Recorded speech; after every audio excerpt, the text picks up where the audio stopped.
« 1988, l'entrée du boléro dans le domaine public a été repoussée de 20 ans grâce à l'article 7 bis de la loi Lang, voté 3 ans plus tôt. Un sursis inespéré pour ses ayants droit, le sémillant Jean-Manuel de Scarano, la discrète Georgette Taverne et l'énigmatique Jean-Jacques Lemoyne. Outre-Atlantique, quelqu'un ignore tout de la nouvelle loi. L'iconoclaste Mr Zappa entame sa dernière tournée.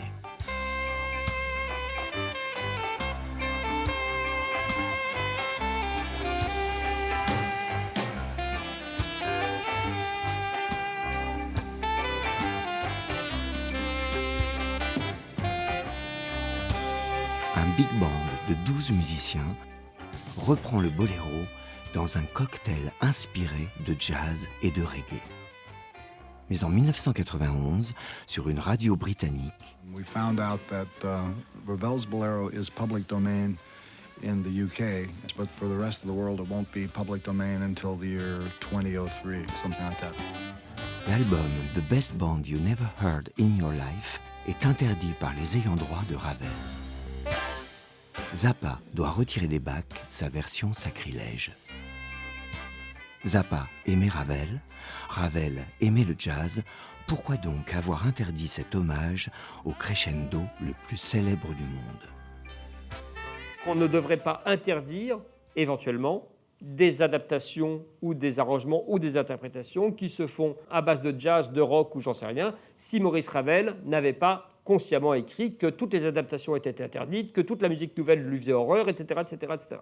Au nom de quoi quelqu'un qui a de très lointains rapports avec un auteur, un écrivain, un compositeur, pourrait-il exercer un droit moral qui pourrait l'autoriser à empêcher, à censurer, à bloquer?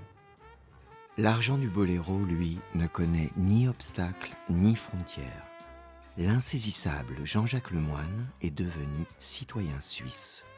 Le coéditeur de Maurice Ravel a demandé l'abandon de sa nationalité française. La société Arima qu'il dirige à Gibraltar connaît elle aussi une mutation. Artistic Rights International Management Agency devient Authors Rights International Musical and Artistic Corp.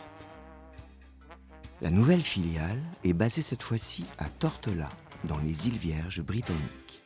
Ni tout à fait la même, ni tout à fait une autre. Seul l'acronyme fait illusion, Arima. En 1992, on apprend que le manuscrit original du boléro vient d'être retrouvé et qu'une vente aux enchères se prépare.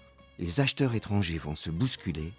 Une pétition est adressée au ministre de la Culture par une délégation du monde musical. Le manuscrit ne peut quitter la France. Le 8 avril 1992, la partition originale du boléro est mise aux enchères à Drouot. La salle était pleine. Le boléro de Ravel faisait partie des derniers numéros de la vente. Donc il y a eu une espèce de suspense qui a duré peut-être 2 heures. Et au moment où on est au point absolument culminant, il faut vraiment être extrêmement rapide et bien réagir au bon moment. Nous vendons maintenant le manuscrit du boléro au crayon, 31 pages. C'est la toute première esquisse du boléro et nous commençons à 1 200 000 francs. 1 200 000 francs, 1 300 000, 1 350 000, 1 400 000, 1 450 000, 1 650 000, 1 800 000. Couvre-t-on l'enchère de 1 800 000 pour le boléro? J'adjuge. Adjugé au second rang, 1 800 000 sous réserve du droit de préemption de la Bibliothèque nationale.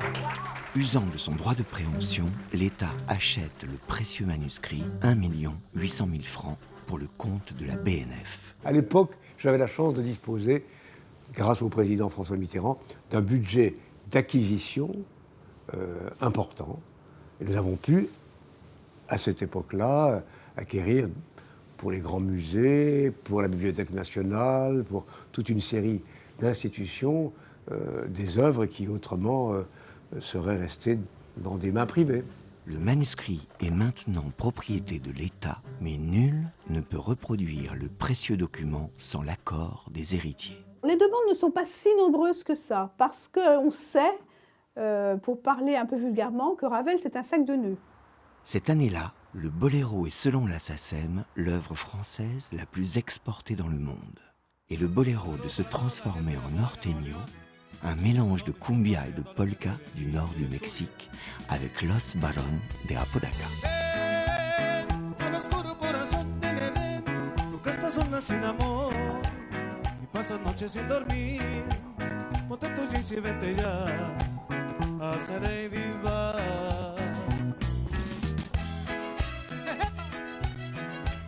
Esas palmas arriba.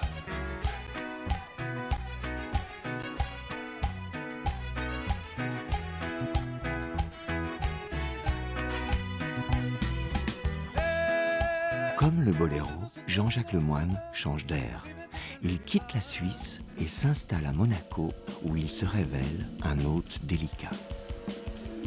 En 1993, il offre au prince régnier une page manuscrite du boléro et 2 ans plus tard, il crée la fondation Sancta Devota du nom de la sainte patronne de la principauté.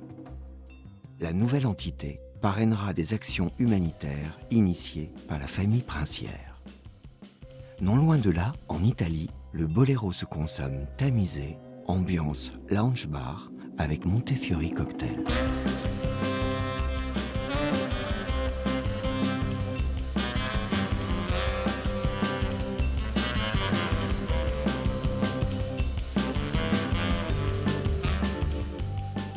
En 1997, une nouvelle société devient à son tour copropriétaire du boléro. Elle s'appelle Redfield BV, elle est immatriculée à Amsterdam et dirigée par un trust Intercity Corporate Management. Jean-Jacques Lemoyne, le coéditeur du boléro, continuera-t-il à essaimer ses filiales à travers le monde ? Et son passé ressurgira-t-il à l'occasion de la commission d'études sur la spoliation des biens juifs pendant la guerre, initiée par le Premier ministre Alain Juppé ?